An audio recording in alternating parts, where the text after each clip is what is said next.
Is this moment the only truth you've ever needed? You spend your days chasing after what you believe will bring you peace, completeness, or understanding, a future state, a past resolution, an external acquisition. Yet what if the very essence of truth you seek is not a distant reward, but rather the silent, unwavering presence of this precise moment? It's a thought that challenges the very foundation of how you've been taught to live. Life often unfolded for individuals as a relentless pursuit, a journey with an always distant horizon. They spent their days convinced that true understanding, profound peace, or complete fulfillment resided somewhere beyond their current grasp, perhaps nestled in the culmination of future achievements, or discoverable only after meticulous excavation of past experiences. From the moment one awoke, a subtle, almost imperceptible current of aspiration would pull them forward, urging them to reach, to plan, to anticipate. The present moment in this grand scheme was frequently relegated to a mere stepping stone, a temporary station on the way to a more significant destination. One observed humanity's meticulous efforts, the building of intricate careers, the forging of ambitious plans, the relentless accumulation of external markers of success or happiness. A common belief held that joy was a reward for tireless exertion, that wisdom was the prize for diligent study, and that contentment awaited patiently at the end of a long, arduous road. Each morning brought with it a fresh set of tasks, a renewed commitment to shaping a better tomorrow, or an insistent urge to reconcile with a perceived imperfection from yesterday. The subtle hum of existence, the very breath that animated each individual, often became lost in the clamor of these future-oriented thoughts and past revisiting reflections. The ordinary rhythm of life continued, indifferent to these internal dialogues. Sunlight filtered through leaves, illuminating dust motes dancing in the air.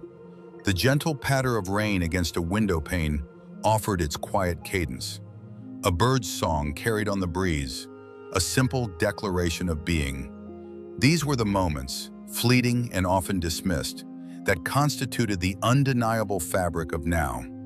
Yet minds were frequently elsewhere, constructing elaborate narratives of what should be, what could have been, or what was absolutely necessary for the next stage of their intricate plans.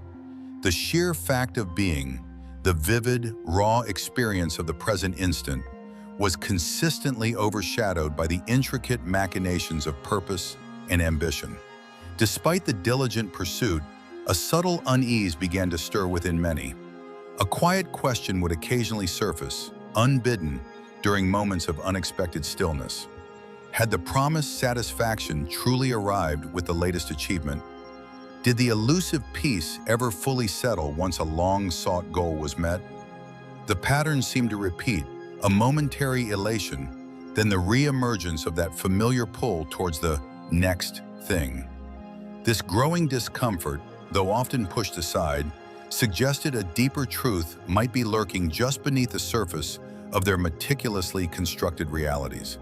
It was an unsettling intuition that the constant striving, while seemingly productive, might also be a perpetuation of a subtle, internal scarcity. It was in these moments of profound, unbidden introspection that a different kind of reality pressed against the edges of perception. One began to sense an unseen current, not one that pulled them towards a future goal, but one that was already here, flowing beneath all experience. This current was not an idea to be grasped or a concept to be understood, but a visceral, undeniable presence. It was the simple act of existing fully and completely, without addition or subtraction. It was the unmediated sensation of breath, the quiet thrum of life within, the direct experience of sound, light, and touch, unburdened by interpretation or judgment. This subtle yet potent presence formed the very ground of being, constantly there, yet almost universally overlooked. Then came the moment, often unexpected, a stark confrontation with this radical possibility.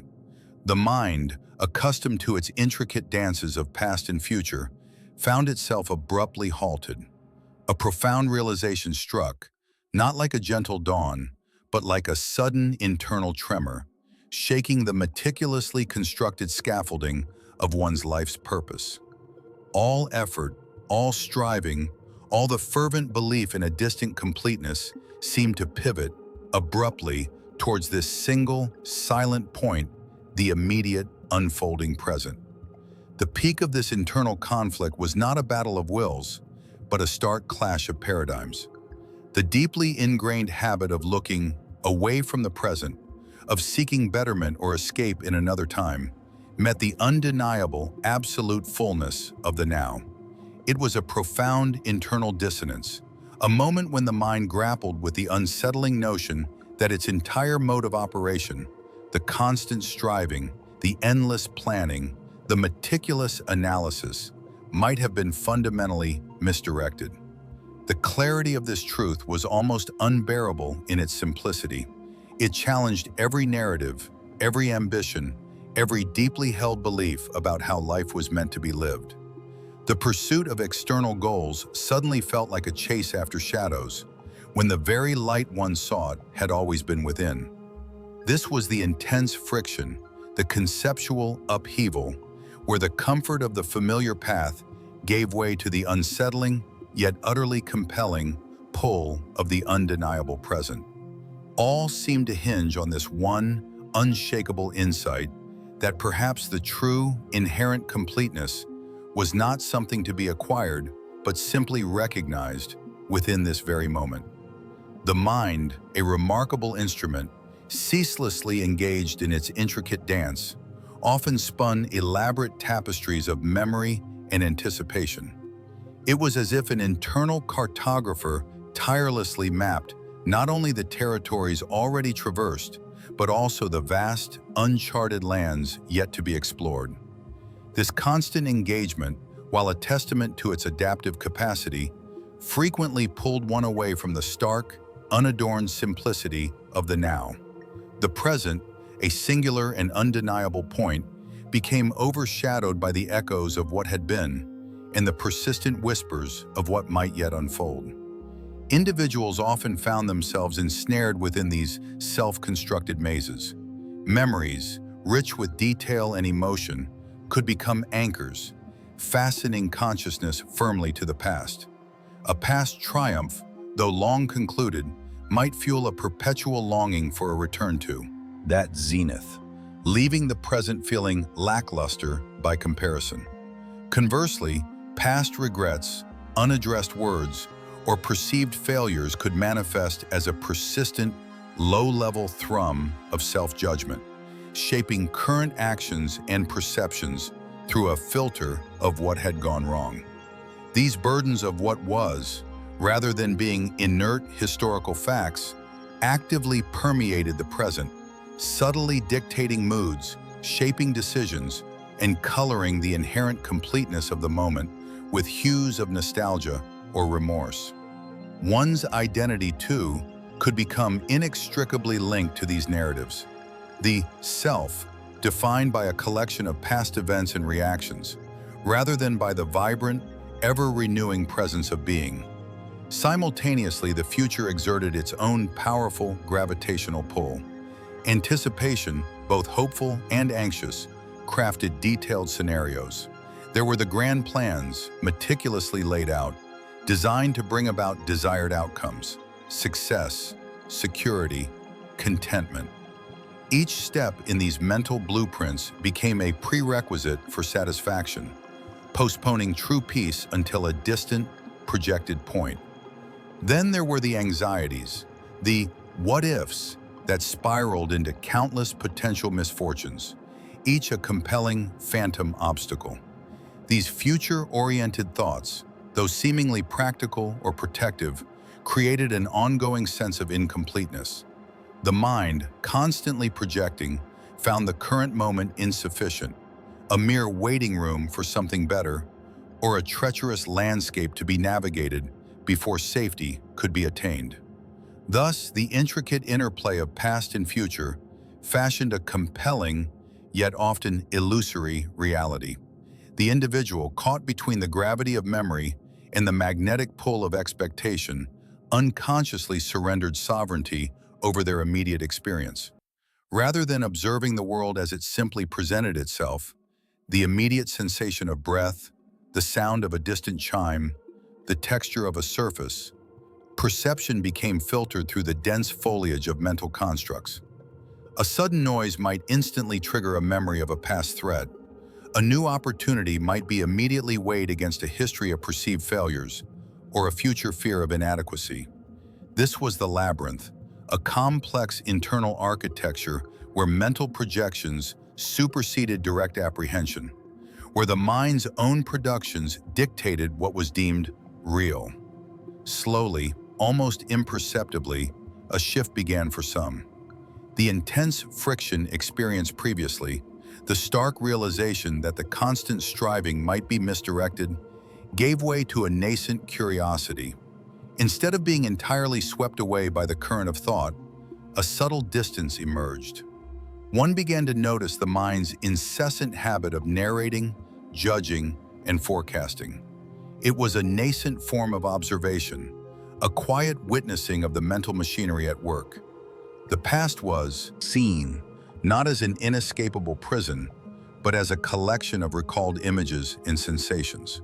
The future, similarly, began to appear as a series of projected ideas, possibilities, or fears, rather than a predetermined certainty.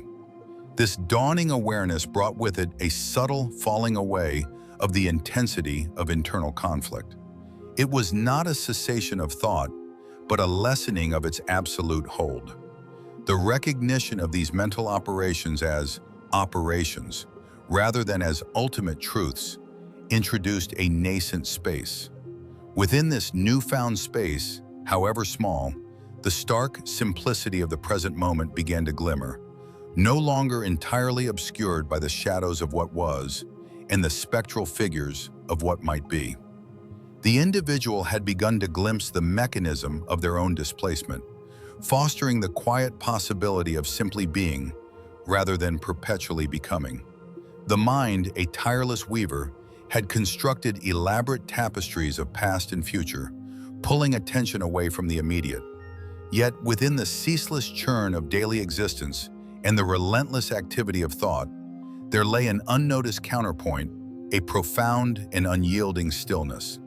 It was not a void nor an absence, but rather an underlying substratum, a silent ground upon which the drama of life unfolded. This quietude was often obscured by the very intensity of experience. Much like the deep calm of the ocean floor, remains undisturbed by the turbulent waves crashing above. Individuals once caught in the intricate dance of their own mental projections began to notice subtle shifts. It started with fleeting moments, often unbidden and entirely spontaneous. Perhaps while pausing to observe the intricate pattern of light on a wall, or in the silent absorption of a simple, repetitive task, the internal monologue would momentarily cease. The clamor of planning, analyzing, and remembering would simply recede, like distant echoes fading into quiet air. In these brief instances, the sense of being separate, of being a distinct entity battling against an external world, would soften. A different kind of awareness would emerge, one that was simply present, without commentary or judgment. These were not moments of forced calm, but rather natural revelations. A walk through a forest, truly attentive to the rustle of leaves, the scent of damp earth, the gentle warmth of the sun, could unexpectedly lead to such an instance. The mind, momentarily freed from its self-imposed narratives, would simply be with the environment. The distinction between observer and observed would blur, and a profound sense of interconnectedness would arise. It was a feeling of inherent completeness, a quiet knowing that nothing needed to be added or subtracted from this moment for it to be utterly perfect in its unfolding. This underlying peace, previously thought to be an elusive prize won through arduous effort, began to reveal itself as ever-present. It resided not in the absence of external circumstances, but in the shift of internal attention. When one's awareness, instead of chasing the next thought or dwelling on the last, simply rested in the current experience, the gentle rhythm of breath, the sensation of gravity, the direct perception of sight or sound, this stillness would deepen. It was an unconditional peace, unreliant on specific conditions or outcomes, always available beneath the surface agitation of mental activity.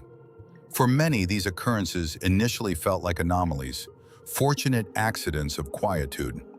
Yet with a growing sensitivity, it became clear that they were, in fact, glimpses into the true nature of being itself.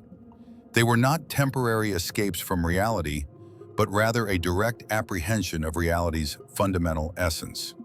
The mind's labyrinth, with its compelling distractions of past and future, had simply obscured this ever-present truth. The understanding dawned that one did not need to create this peace or fullness. It was already inherent, waiting to be recognized the moment attention ceased its outward or backward journey and simply settled in the now.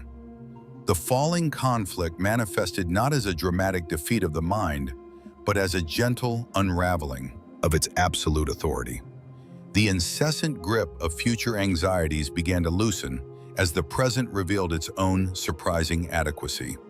The insistent pull of past regrets softened as the direct experience of being present offered its own inherent completeness, untainted by historical narrative. The individual began to realize that true fulfillment was not a destination, but the very ground beneath their feet, always accessible, always whole. The illusion of fragmentation, born from a mind constantly dividing time and experience, began to recede. A quiet trust in the inherent wisdom of the moment emerged, displacing the need for constant mental control and manipulation. The journey towards resolution was not about finding answers, but about realizing the fundamental wholeness that had always been present, waiting in the quiet spaces between thoughts. This recognition brought a subtle yet profound shift in daily life. Mundane tasks acquired a new dimension of presence. Conversations held a deeper resonance when attention was truly given to the other. Challenges, though still present, were met with a newfound stability, an inner quietude that was not easily disturbed. The individual had begun to touch the still point, the unwavering center within the constant flow, realizing that this profound peace was not a rare gift, but an intimate companion, always residing within the embrace of the unfolding present. Many a journey began with an implicit belief, a deep-seated conviction that something vital remained absent, a crucial piece of oneself or the world yet to be located or acquired before true satisfaction could take root. This assumption of deficiency propelled individuals through lifetimes of striving, of reaching for external validations, for future states, or for internal transformations that promised to fill a perceived void. The landscape of human endeavor was dotted with countless paths, each leading away from the present moment, guided by the insistent whisper of "not enough" or "not yet." This pervasive sense of absence was intricately linked to the mind's habitual wanderings, its construction of elaborate narratives about what was and what would be. The fleeting glimpses of profound stillness, experienced when attention simply rested in the present, had begun to challenge this core assumption.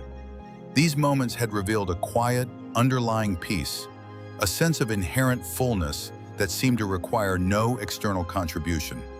Yet the old habit of seeking persisted, a well-worn groove in consciousness, making it difficult to fully trust the implications of these revelations.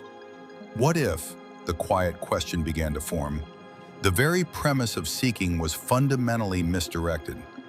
What if the perceived lack was not an objective reality, but merely a distortion arising from a particular way of looking? The tireless pursuit of what was believed to be missing often kept one perpetually in a state of future orientation or past reconciliation, ensuring that the gaze remained fixed on what wasn't currently present. This sustained perspective, much like focusing intently on shadows rather than the light source, inadvertently obscured the inherent completeness that had always been precisely where one was. The profound stillness that had been glimpsed was not an empty space, but a vibrant plenitude. It hinted at a deep, intrinsic wholeness, a fundamental integrity of being that required no augmentation. This wholeness was not something to be achieved, like a skill mastered or a destination reached. Nor was it a fragile state that could be gained and lost through effort. Instead, it revealed itself as the very ground of existence, a continuous, unwavering presence that simply waited to be acknowledged. It was akin to the sun, always shining, even when obscured by the clouds of mental activity and external concerns. The perceived lack was, in essence, the clouds themselves, creating an illusion of absence where fullness eternally resided. As this understanding began to unfold, the relentless internal pressure to fix oneself, to complete one's journey, began to soften. The compulsive energy behind the chase for external accomplishments or internal perfection gently subsided. It was not a renunciation of life's engagements, but a profound shift in the motivation for them. Actions began to arise from a different wellspring, not from a sense of deficiency, but from an inherent fullness. The very act of living became a quieter, more present experience, free from the insistent demand that it lead somewhere else to be truly valuable. The conflict, which had once been a peak internal struggle, continued its gentle descent towards resolution. It was a falling away of the belief in fragmentation, a shedding of the narrative that one was a collection of imperfect parts needing assembly. This was a profound liberation from the internal burden of ceaseless self-improvement, driven by a sense of inadequacy. The individual observed that the world, too, began to appear in a new light. Its imperfections, its challenges, its fleeting joys and sorrows were all seen as integral facets of a larger, unblemished whole. Nothing needed to be changed for this moment to be utterly complete in its unfolding, for its inherent truth to be recognized. This realization was not about becoming complacent or inactive. Rather, it was about acting from a place of profound peace, from a deep knowing that the source of true contentment lay not in the accumulation of external factors, but in the simple acknowledgement of what already was. The journey shifted from one of arduous seeking to one of gentle, attentive unfolding. The inherent wholeness, once perceived as a distant prize, now revealed itself as the intimate, ever-present reality, waiting to be recognized in the quiet spaces between thoughts, in the simple act of breathing, in the unadorned truth of each passing moment. The understanding that the present moment contained all truth was never a destination to be triumphantly reached, like a distant peak scaled after arduous ascent. Instead, it unfolded as a profound recalibration, a new way of inhabiting existence that subtly, yet fundamentally, reshaped every interaction with the world. It was a complete reorientation, a quiet revolution in perception, moving from a life lived in anticipation or retrospect to one steeped entirely in the vivid actuality of now. For those who had begun to sense this inherent completeness, the very fabric of daily life began to transform. The previously mundane acts, preparing a simple meal, walking down a familiar street, listening to the rainfall, ceased to be mere transitions between more significant events. They became instead rich with their own intrinsic value, each a miniature universe of sensation and presence. The pressure to extract meaning or purpose from every fleeting second dissolved, replaced by a gentle appreciation for the simple fact of its unfolding. The subtle hum of existence, once obscured by the clamor of mental activity, now resonated with a quiet, undeniable clarity. This new mode of living fostered a deep, non-judgmental acceptance of life's perpetual ebb and flow. The world presented its myriad experiences, moments of exquisite beauty, instances of profound sorrow, periods of effortless grace, and seasons of challenging struggle. Where once there might have been resistance to discomfort or clinging to joy, there now arose a gentle willingness to meet each experience as it was. Success was no longer chased as a prerequisite for happiness, nor failure dreaded as an ultimate condemnation. Both were recognized as integral aspects of the seamless tapestry of life, passing waves on an unchanging ocean. This equanimity was not a forced indifference, but a natural outflow of the realization that the inherent wholeness of being remained untouched, irrespective of the transient forms it assumed. Perception itself became clearer, untainted by the filters of past conditioning or future expectation. The world was seen not through the lens of what I want it to be or what it once was, but simply as what it is. Colors appeared more vibrant, sounds more distinct, silence more profound. Relationships, too, underwent a subtle alchemy. Interactions became less about projecting personal needs or fears, and more about truly being present with another, listening without the internal commentary of judgment or analysis. This deepened sense of connection arose naturally from the recognition of shared presence, a fundamental unity beneath the surface distinctions of personality and experience. The remnants of internal conflict, which had been gently falling away, now found their complete resolution. The struggle to reconcile past regrets or to assuage future anxieties simply ceased, not through effortful suppression, but through a quiet realization of their irrelevance to the ever-present truth. The mind, once a labyrinth of intricate thoughts, still engaged in its functions, but its productions no longer held absolute sway. Thoughts arose and passed, observed without attachment, like clouds drifting across an infinite sky. The search for self, once a compelling journey, dissolved into the simple recognition of being. The individual came to understand that the essence of who they were was not a sum of experiences or attributes, but the timeless awareness within which all experience unfolded. This profound realization forged a seamless connection to the timeless essence of being, a continuous thread running through all existence. The perceived divisions between inner and outer, self and other, past and future, began to dissolve.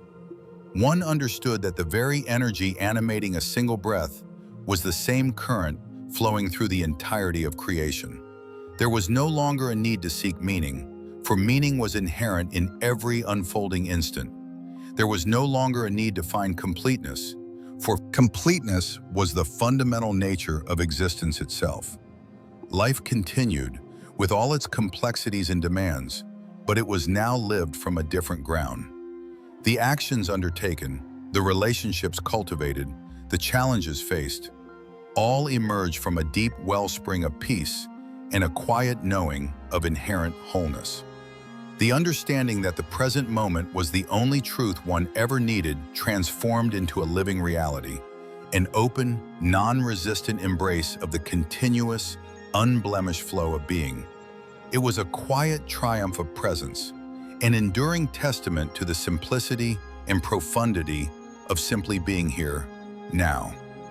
We have walked together through the intricate pathways of perception, observing how the mind often seeks truth far from its present ground. Perhaps, as we journeyed, you began to sense that the very peace and completeness you long for were not distant acquisitions, but rather the quiet, unwavering presence within each passing breath. It is a profound realization, isn't it, that the essence we so diligently pursued was always here, simply waiting to be acknowledged in the unfolding now. This understanding invites a gentle yet powerful shift in how we meet each moment of our lives. As we conclude this exploration, we invite you to continue these reflections. Here at the Alan Watts Echo, we value your own insights and experiences. We wonder, in your own journey of reflection, what subtle shift in perspective most resonated with you regarding the completeness found in the present moment. Until our next shared moment of contemplation, May your days be filled with quiet awareness. Next time, we might explore how such an intrinsic sense of wholeness subtly redefines our understanding of action and stillness in a world of constant motion.